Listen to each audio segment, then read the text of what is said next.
তোমার রূপ কথাতে আমি হব রাজকুমার। এই গো, তোর নাম কি? আমার নাম রাজা। তোর নাম তো কবির, হুমায়ুন কবির। আরে ভাই, মা তো ছোটবেলায় আমার রাজা বলতো, তা আমার এখন রাজা হিসেবে প্রকাশ করা উচিত না? কি বলেন? কয়েকদিন ধরে সোশ্যাল মিডিয়াতে রাজকুমার নিয়ে এরকম পরিমাণে রিভিউ দেখতেছি, মানে ফেড আপ, চালাই দিয়ে পারতেছি না। শুধু রাজকুমার ভালো হয়েছে, কেরিয়ার বেস্ট মুভি শাকিব খানের, এই জন্য শাকিব খানের বিকল্প নাই, এই নাই সে নাই, মানে বিধি কিচ্ছা অবস্থা, কই যেমন মুখ লুকানোর জায়গা পাইতেছি না। মানে মোবাইল টিপতেই পারতো, মোবাইলটা হাতে নিলে রাজকুমার। তো ভাবলাম যে কিছু বলি। আমার সৌভাগ্য হয়েছে এবার রাজকুমার মুভিটা আমি হলে গিয়ে দেখছি। আসলে আমি কখনো হলে গিয়ে মুভি দেখি না। বলেন কি? এবার আমার এক ফ্রেন্ড আমার শুক্রবার, মানে ঈদের দিন বৃহস্পতিবার, আমার ঈদের দিন সন্ধ্যা 6টা বাজে নিয়ে গেলো যে চল আজকে শাকিব খানের মুভিটা দেখি। তো আসলে ছবিটা দেখার মূল উদ্দেশ্য ছিল মজা করা। তো দেখলাম, সৌভাগ্য হইলো এই প্রথম আমি বাংলা মুভি দেখে গর্বিত, এরকম একটা অবস্থা। তো ভাই, মুভি আমি বাংলা মুভি দেখি না, এটা বাংলাদেশকে ছোট করার জন্য বলতেছি না। আমি মুভি দেখতাম, বাংলা মুভি দেখতাম। আমি যখন শুক্রবারে মুভি চলতো বিটিভিতে, তখন ওই আমাদের বাড়ির পাশে এক বাসায় গিয়ে দুপুর 2টার সংবাদের পরে মুভি দেখতাম, ভালোই লাগতো। প্রেমের সমাধি, তারপরে এরকম ছবিগুলো, সালমান শাহর ছবি, রাজ্জাকের ছবি, বাপ্পারাজের ছবি দেখতাম, ভালোই লাগতো। তো ওই ফিলটা আর এখন বাংলা মুভিতে আসে না, আর দেখেও না। তো আমি এই মুভিটা নিয়ে, যেহেতু আমি দেখছি, আমি একটা রিয়েল একটা কথা বলতে চাই, মানে মুভিটা নিয়ে। আর আমার কাছে একটা রিভিউ আছে, একেবারে অরিজিনাল রিভিউ, কোনো পেইড রিভিউয়ার এইখানে কিছু বলে নাই। আমি ওইটা একটু দেখাবো আপনাদেরকে।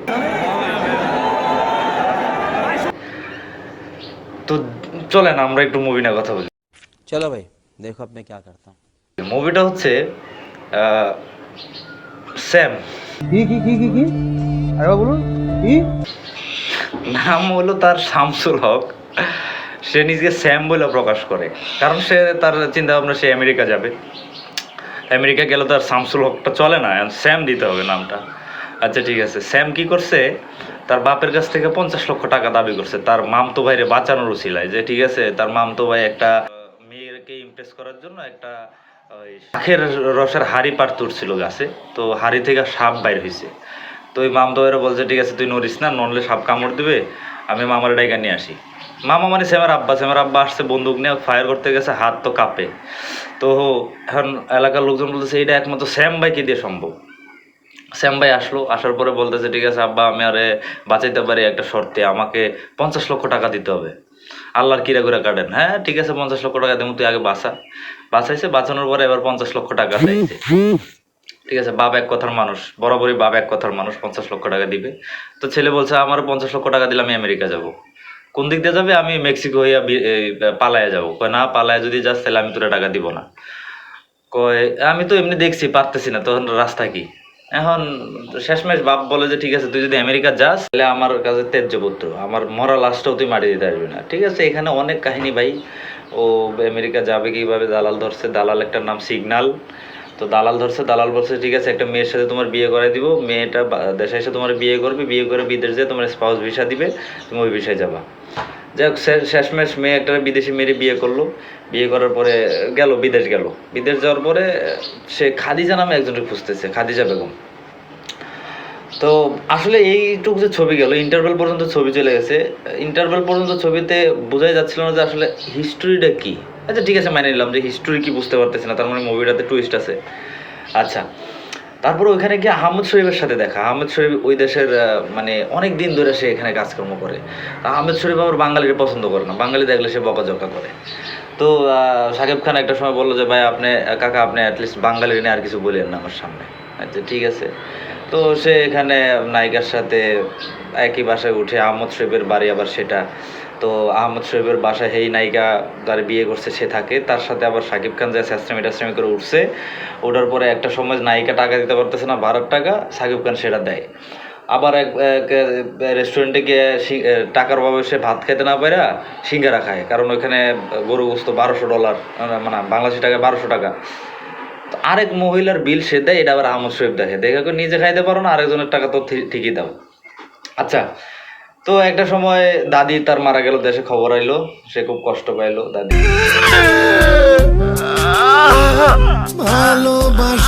তারপরে একটা সময় ওই দেশে আহমদ শরীফ মারা গেল। আহমদ শরীফ মারা যাওয়ার পরে আহমদ শরীফ একটা চিঠি রেখে গেছে, চিঠিতে রেখে গেছে শামসুল হকের নামে সকল স্থাবর অস্থাবর সম্পত্তি। আহমদ শরীফ তার সব স্থাবর অস্থাবর সম্পত্তি লেখা দিয়ে গেছে। তো বলছে যে আমি একজন মুক্তিযোদ্ধা, আমি 1975 সালে না কত সালে এই দেশে আসছি, যাই হোক এই দেশে আমি এখন অনেক কিছু করছি, সয় সম্পত্তি অনেক কিছু হয়েছে। তো তোমার কাছে আমার একটা অনুরোধ, তুমি আমার লাশটা বাংলাদেশের যেই কোনো জেলাতে দাফন করে দিও। তো এখানে একটা ইমোশনাল পার্ট যায়, মুভিটার একটা ইমোশনাল পার্ট। এখানে একটা দেশাত্মবোধক গান থাকে, তারপরে আহমদ শরীফকে নিয়ে এসে দেশে আসে। বিশ্বাস করেন ভাই, এতবার লোকটা আমেরিকা যাইতেছে আইতেছে, সে কিন্তু আমেরিকা কোনো কাজকর্ম করে না, সে খাদিজা বেগমকে খুঁজতেছে। বামিটা দিছে 50 লাখ, তার ভিতরে $40,000 নাকি লাগছে। তাহলে $40,000 টাকার $40,000 কত টাকা হয়? আচ্ছা যাই হোক, এইসব হিস্টোরি বাদ দিলাম। সে আহমদ শরীফকে নিয়ে আসলো, এসে দাদির কবরের পাশে কবর দিল। দেওয়ার পরে তার বাপ কিন্তু বলছে, দেড় করে দিচ্ছে, তার বাপ বলছে বাড়িতে না ঢুকতে। তো সে ইমোশনাল পার্ট, তো এখানে আস্তে আস্তে তার বাড়িতে ঢুকে, বাড়ির গ্রিলগুলো একটু ধরে। তো ভিতর থেকে হঠাৎ করে ডাক দেয় রাজকুমার। রাজকুমার ডাক দেওয়ার পর তার মনে পড়ে, আরে আমি তো খাদিজা বেগমরে যখন খুঁজতে গেছিলাম তখন একটা লোক বলছিল যে খাদিজা বেগম একটা এখানে থাকতো, বাট এখন সে থাকে না, তার তো এখানে বাচ্চা কাচ্চা কেউ নাই, শুধু একটা বাচ্চা দেশে আছে বাংলাদেশে। সে বলছে যে আমার ছেলে দেশে থাকে আর নাম রাজকুমার। এই কথাটা শাকিব খানের তখন মনে পড়ে। রাজকুমার বলে ডাক দিছে কে? সাকিবের বাপ। ঢুকার পরে সাকিবের বাপ কয়, আসলে এতদিন ধরে তোমার মা তোমার থেকে দূরে, এটা দোষ আসলে তোমার মার না, দোষটা আমার। আমি এতদিন ধরে বলি নাই, কিন্তু আমি অনেক গিল্টি ফিল করতেছি, এটা না বলে থাইকা পারতেছি না, এটা বলতেই হচ্ছে। তো আসলে কাহিনীটা কি? কাহিনীটা হলো সাকিবের বাপ খুব পরেশগার মানুষ, টাকা পয়সাওয়ালা মানুষ। তো একদিন বাজার থেকে বাজার সদাই করে নিয়ে আসতেছিল, পিছনে আমার মতো এক কুলি মাথায় করে বাজার নিয়ে আসতেছিল। তো ওই পুকুরে এক মহিলা গোসল করতেছে আর গা ডলতেছে। তো ওই কুলিটা আপনার হচ্ছে ওই মহিলার দিকে তাকাই থাকতে থাকতে পড়ে গেছে। তো লোকটা সাকিব খানের বাবা পিছন দিকে তাকায়, দেখে এই দিঘিতে এরকম মহিলারা গোসল করে। নাউজুবিল্লাহ, আস্তাগফিরুল্লাহ। তো বাড়িতে যায় আমার কয় যে খাদিজা বেগম কয় কি দিঘিতে এরকম মানুষ বেগানা নারীরা এইভাবে গোসল করে কেন? তো মাহিয়া মাহি হলো সাকিব খানের মা। তো মাহিয়া মাহি বলতেছে হইতেই পারে, আমিও তো একদিন যাই গোসল করতে পারি। তখন সাকিবের বাপ বলে, খাদিজা বেগম, তুমি যদি আমার আদেশ ছাড়া দিনের বেলা বিনা পর্দায় ও পুকুরে যে ডুব দিছো, তাহলে তুমি বিনা তালাকে তালাক হয়ে যাবা, খোদার কসম। তো এই কথা বলে মাহিয়া মাহি ওইরকম সিরিয়াসলি নেয় না। তো একদিন মাহিয়া মাহি কি যেন করতেছিল না কাজ করতেছিল, বাইরে থেকে আওয়াজ আসছে, খাদিজা বেগম তোমার বলা তো রাজকুমার তো পুকুরে পড়ছে। এই কথা শোনার পরে ন্যাচারালি একটা মা তো বসে থাকতে পারবেই না, সে দৌড়ায় গেছে পিছনে পিছনে। আবার ওই সাকিব খানের বাবাও দৌড়াইতেছে, খাদিজা বেগম দাঁড়াও, যেও না, দাঁড়াও। খাদিজা বেগম তো ছেলে পানিতে বসে যাইতেই পারে, দৌড়ায় গিয়ে আসে, ঝাঁপ দিয়ে ছেলের তুলে নিয়ে আসছে। আর ততক্ষণে সাকিব খান, বৃষ্টি শুরু হয়ে গেছে, ঠাড়া পড়তেছে, বৃষ্টি হইতেছে, অবস্থা খারাপ। সাকিব খানের বাপ ভিতরে আসছে, আইসা দরজা বন্ধ করে দিচ্ছে। এখন মাহিয়া আইসা দরজা খুলে, দরজা ধাক্কায়, ও রাজকুমারের বাপ দরজা খোলো। রাজকুমারের বাপ ভিতর থেকে বলে, খাদিজা বেগম আপনি তালাক হয়ে গেছেন, আপনি আর এই বাড়িতে আসবেন না, আপনি চলে যান। এই সময় একটা অনেক জোরে ঠাড়ার শব্দ, মাথায় আকাশ ভেঙে পড়লো। আমাকে তুমি উঠায় নাও, উঠায় নাও। খাদিজা বেগম তালাক হয়ে গেছে, বাপের বাড়ি চলে গেছে। এই সময় এর মাঝে একদিন আবার খাদিজা বেগম আসছে, বুর্গা টুর্গা বইরা এসে ছেলেরা খাওয়াই দিতেছে।